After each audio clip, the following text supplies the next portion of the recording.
Is VX really the best angle to climb at if you're trying to clear an obstacle? Today on Free Pilot Training, I'm going to show you a technique that might actually allow you to climb at an even better angle than best angle. Yeah.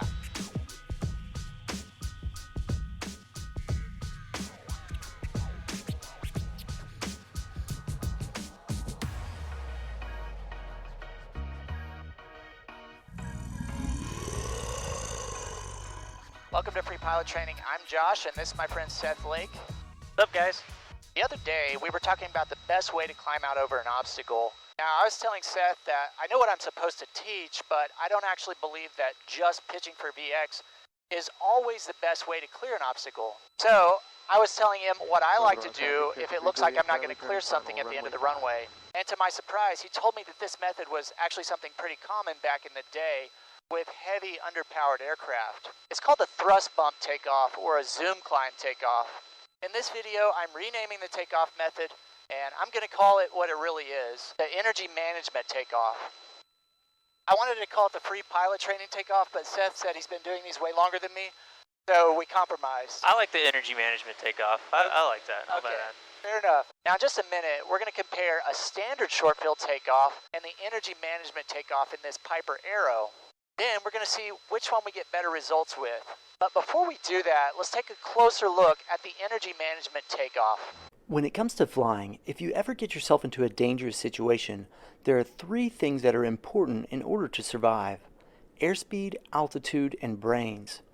As the old saying goes, you need at least two of these to survive any given situation. Now, most of the time, people say this to be funny, but there's actually quite a bit of truth to that old saying. And that's because airspeed and altitude are the two most important forms of energy that we have available to us in the aircraft. Airspeed is kinetic energy because our airplane is actually moving through the air.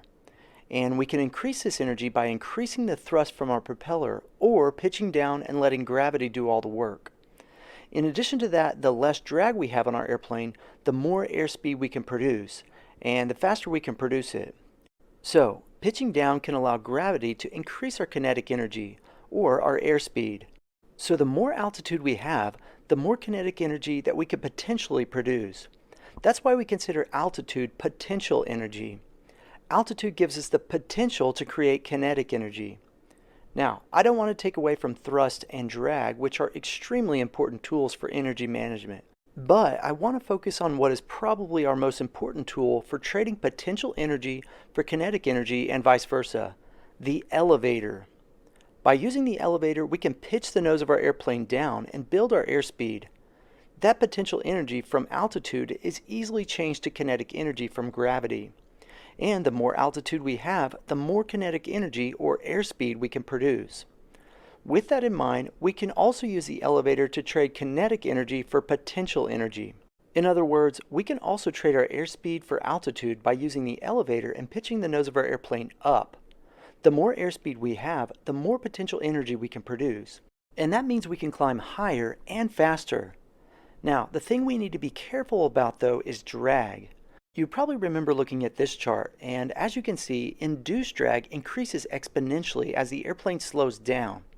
So we need to watch our airspeed very carefully as we're trading that airspeed for altitude, because the airplane will slow down exponentially, even if you have full power in. Because of that, if you're trading that airspeed for altitude, your initial pitch attitude will be very high, but as that airspeed begins to bleed off, you'll need to pitch the nose down a little early to keep that airspeed from deteriorating too rapidly. Before we go out and we watch this takeoff in action, let's take a closer look at the energy management takeoff. Anytime you're performing a short field takeoff, especially when you're trying to clear an obstacle, it's super important to use all the runway available. So typically you're going to put your wheel right on the edge of the runway and get every inch you can. For today's test, I'm going to be following the yellow line on both takeoffs because I have plenty of runway. In addition to that, for the check ride, the Airman Certification Standards say that you need to stop at the end of the runway and apply maximum power before you start the takeoff roll. I've actually been reading this really awesome book called Mountain Flying by Sparky, and he claims that tests have proven that stopping and applying full power does not shorten takeoff distance. Do not do this on your check ride, but this might be something good to test in a future video. Comment below if you'd like to see that. Anyway, when I perform an energy management takeoff, I like the airplane configuration to be exactly the same as a standard short field takeoff. This Piper Aero recommends 2 notches of flaps for a short field takeoff with an obstacle. So that's what we're going to use today.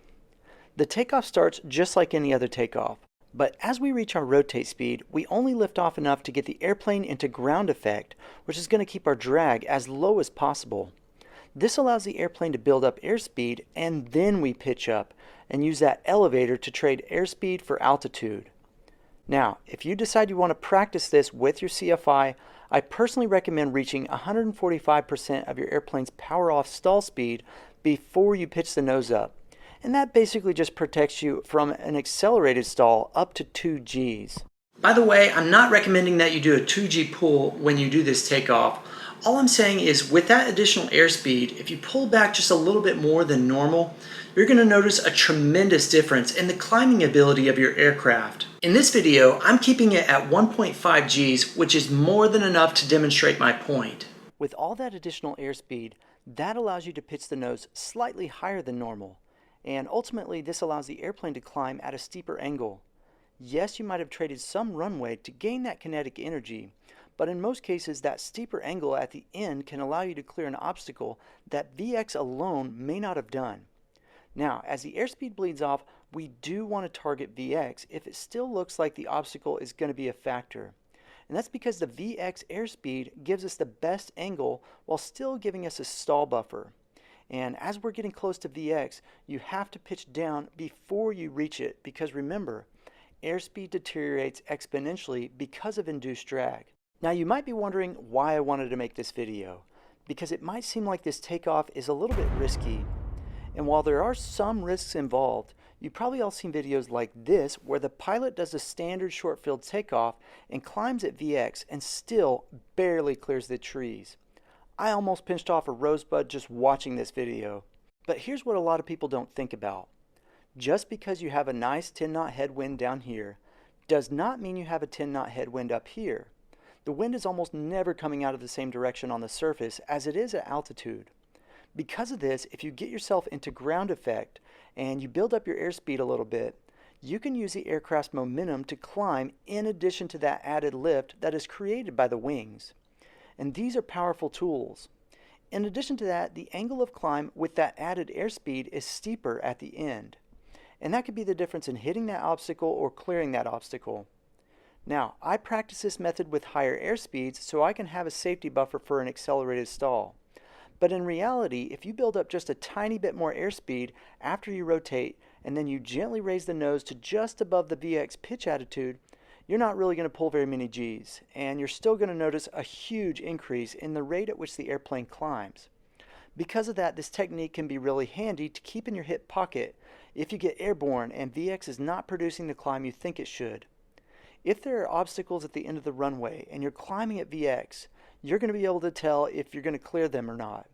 I could tell right away that these guys were not going to climb above those obstacles. Luckily, they found a hole in the trees, but if they would have pitched down and gained kinetic energy and ground effect and then pitched for VX, they may have had one more pair of underwear in their underwear drawer. Yes, it would have been uncomfortable to pitch down for a few seconds, but I think it would have paid dividends, and I personally think that they would have actually made the climb in this situation. If you don't mind, I'd like to take this landing because I've never landed one of these. Your controls. My controls. Are you going to do a teardrop? Yeah, since this pattern is busy, we'll do the standard teardrop entry method here. Sounds good. Yeah, I just made an announcement. We're crossing midfield. I didn't say teardrop, so you may want to clarify, because we do have traffic inbound. Conway traffic, Aero 1517 X-ray. We're 3 miles to the east. We're going to overfly the field, teardrop, and enter a left downwind for 04. Conway. Okay, so landing speed in this airplane is 90 knots, and we can get the gear down at 150, lower the flaps at 125. Sorry, I keep saying knots, but it's actually miles per hour. There, I'm going to pull out the actual checklist so we can do the right thing. Roger. I kind of coach you through a good power setting to use right here is 20 inches, but once we're in the downwind, 15 inches with your first notch of flaps and gear down, abeam your touchdown point. So once we're abeam the 1,000 footers, 15 inches manifold pressure, Okay. 1 notch of flaps, gear down, that should be a good configuration for entering the base. Once we're in the base turn, if you're a fan of using flaps in the turn, I don't know what your thoughts are on that. I actually just made a video about this. You Yeah. should check it out if you haven't. So we can grab the second notch of flaps in the turn on base, and then we'll get our final notch of flaps on final, or you can land with just 2 notches. I'm going to go full flaps because it's usually a little bit more difficult, and I like to challenge myself. Yep. We do have traffic inbound from the west. Conway traffic, Okay. Uni 41, single C-130.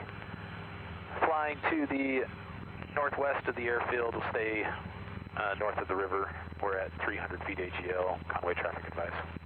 Okay, he's not going to be a factor for us. We'll turn somewhat early. Yeah, there's somebody else that's inbound. He should be about, I'm guessing, like 5 miles now. Okay. Conway traffic, Aero 1517 over the field westbound. We're teardropping for a left downwind 04, Conway. Okay, we can start our descent down to 1300. Pull that power back just a little bit here. Yep, you just want to leave it at 15 inches. That'll keep the gear horn out. Okay. And we'll speed up a little bit, but that's fine. That's close to 2 miles. Clear right. Clear right. All right, seatbelts on. Fuel selector valve, let's see. Left tank's good for now. Okay. There's my altitude. Pattern is clear to the right. Roger. We've got somebody holding short. Again, I'm just waiting to hear back from that traffic again. He's been pretty quiet. Maybe he's just really slow. But I'm expecting him to be around 4 to 5 miles right now. And he said he was going to enter a base. Okay. We'll be looking out I for him. haven't seen him yet. All right, makes for best power. That's going to be full rich in this situation. Roger. All right, below 150, gear clear, coming down. Okay, so 15 inches, gear, first notch of flaps. 15 inches, gear, first notch of flaps. Perfect. Conway traffic, Aero 1517, left downwind 04, Conway. Yeah, maybe got the gear just a little early. Okay. Like I said, I like to get it abeam my touchdown point. Gotcha. All right, 3 green. Our gear down. Gear down to Cater Straight Cope. Well, we are 5 miles to the northeast. Okay. We're going to be maneuvering for the 45 for runway 04, Conway. Okay. Okay. Conway traffic, 7842 Golf. Correction on that. We are 5 miles to the northwest, 2500, maneuver 45, 04, Okay. Conway. Okay. Conway traffic, Bonanza 667 Yankees holding short, runway 4 for landing traffic, Conway. All right, I'm going to turn a little early here. All right, grab another notch. Hold that 15 inches. Kind of crept up on the manifold pressure there. There you go. Conway traffic, Aero 1517 X-ray, left base 04, Conway. We got 3 green. Get down to Cater Straight Pilot. Okay, we're going to land over here at Conway, and we're going to try these takeoffs. Okay, I'm looking for 90. I'm carrying 10 knots fast right now. No, we're going to go full flaps. That'll give us just a touch more power. Press that descent rate. Clear left. Conway traffic, Aero 1517 X-ray, base to final 04, Conway. Little overshoot there. All right, 10 knots fast. We can definitely fix that. Yeah, it's looking good. Aiming for the threshold. Probably touch down on that second or third stripe there.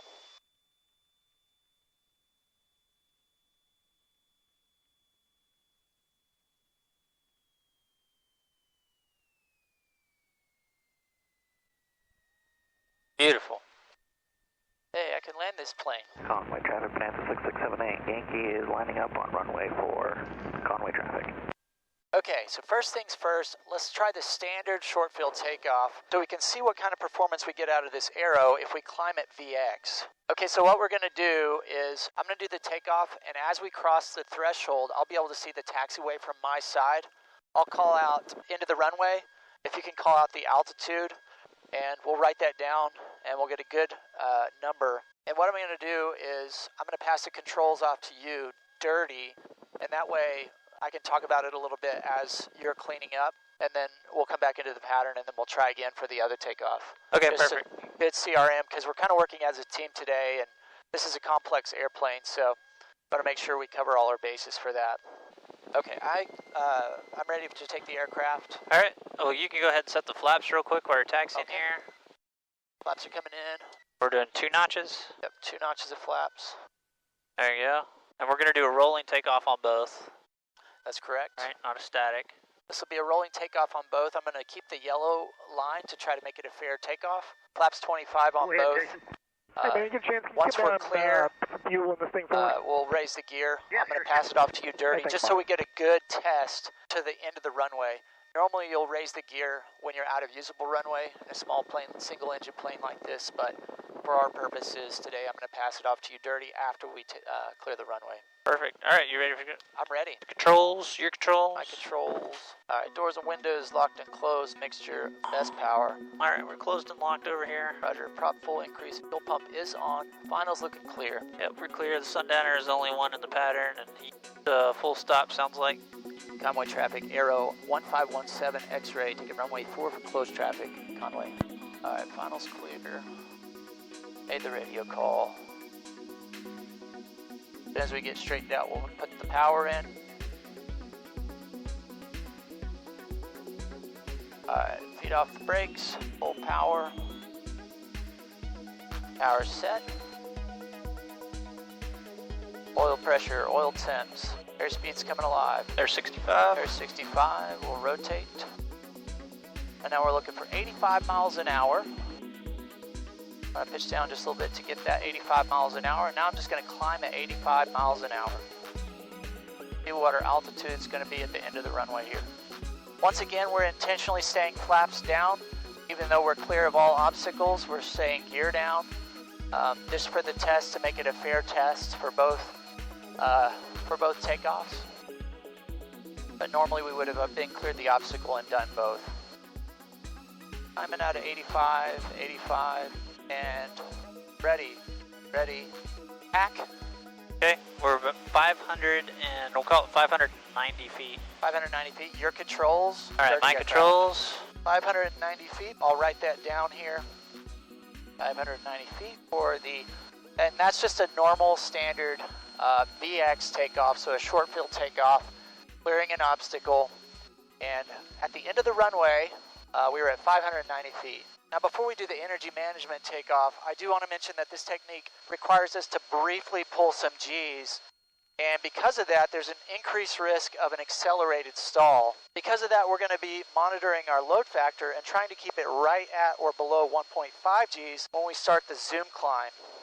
And we're also going to be carrying some additional airspeed initially, give us an added safety buffer. Because remember, stall speed increases as our load factor increases. Before today's flight, I've already done all the homework and calculated my accelerated stall speed. Stall speed is increased by the square root of your load factor, so at 1.5 Gs, we get a 23% increase in stall speed. And at 2 Gs, we get a 42% increase in stall speed. But we're only going to be at a higher load factor when we very first pitch the nose up. And in addition to that, we also have the stall recovery techniques if we need to use those. But we shouldn't need to use those today. Conway traffic, Aero 17 X-ray, left downwind, runway 4, Conway. Want to go ahead and make this landing for us here? Sure. Okay, make this landing, talk us through what you're doing here. We've already done the before landing checklist and stuff. We've already got the gear down at 150. Yep, got my second notch of flaps. I'm at about 15 inches manifold pressure. I got my gear and flaps right at abeam the touchdown point. I got my second notch of flaps right before I'm turning base, and then I'm going to wait for my final notch of flaps and just to analyze the pattern here to see if I need them during the turn or if I can get them on final. Okay. So, just analyzing your height right now. Yeah, just kind of looking at it, a little bit of TLAR. You know what TLAR is? Yeah. That looks about right. Using my TLAR meter. I love it. Halfway down, halfway around's another good one. Yeah, that's a good one. So was it 200 feet here, so 700? Final's clear. It's looking like I am a little high, so I'm going to go ahead and get full flaps. Roger. And I can just start to see the pappies there. Sure enough, we've got 2 white. And I have noticed these pappies are a little sensitive. Okay. They had a sheltered childhood, and they're just a little sensitive. All right. We're both dads, so we need dad jokes. I know, dad jokes are, you know, my viewers, you've got dads and you've got Grandpas, really, I guess, so their dads as well. So Yeah. I was Yeah, surprised. they'll appreciate that. Yeah, exactly. Who doesn't like a good dad joke? Gear is All right, down. still slightly high. Again, these are like sensitive. It'll go from red and white to 2 white to 2 red. Just this runway demands precision.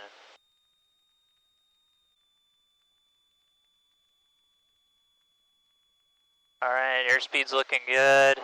And I'm going to just easily transition from power to idle and then holding the nose up.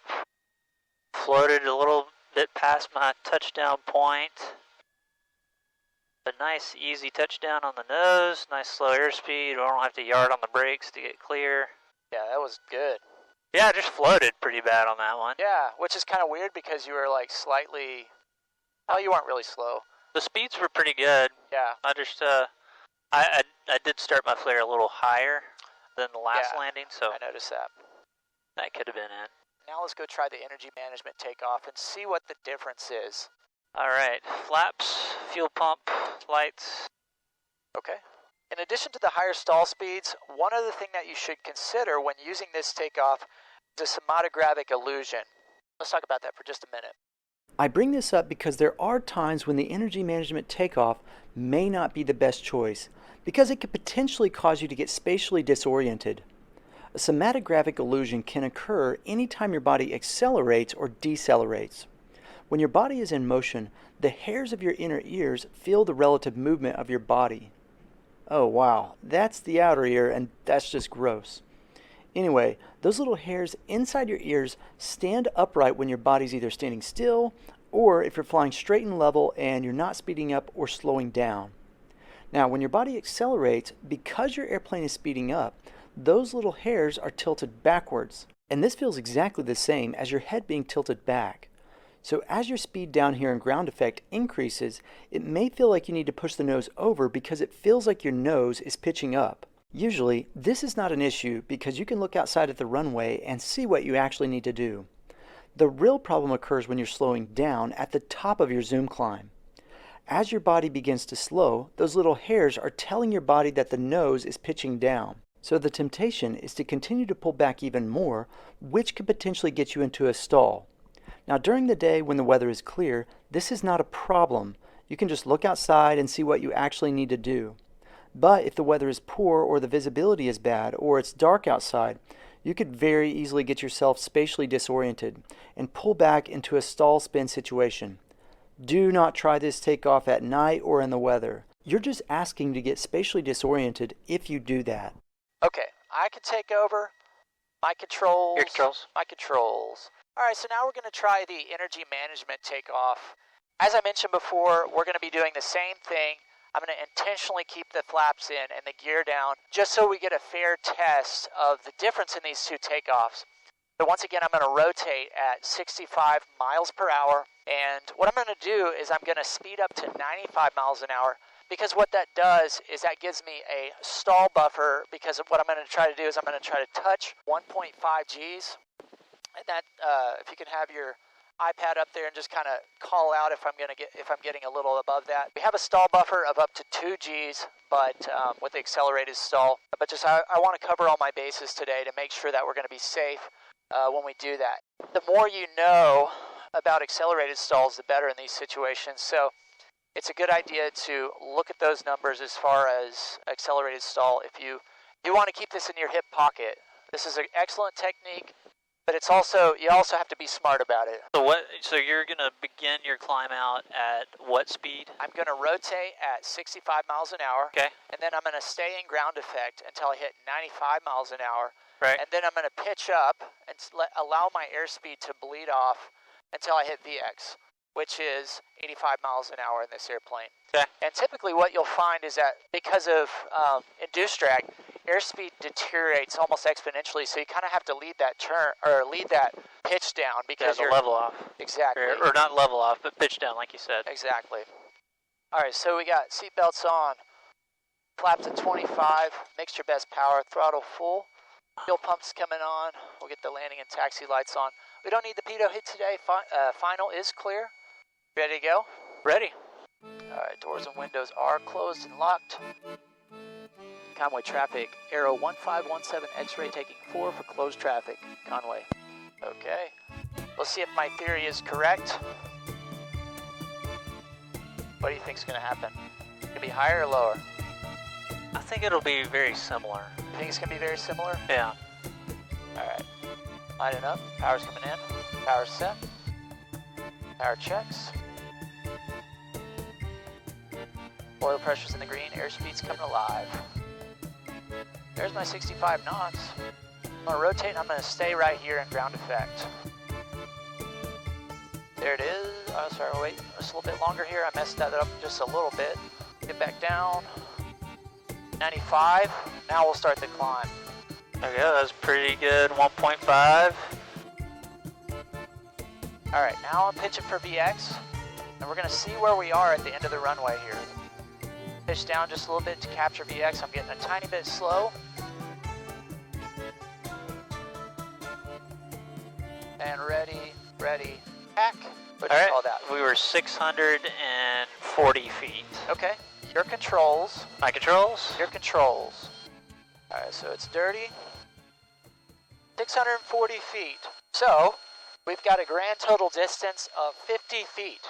So, that may not seem like a whole lot, but 50 feet could mean the difference in clearing a tree at the end of the runway. Yeah. Or fricking smacking the middle of it.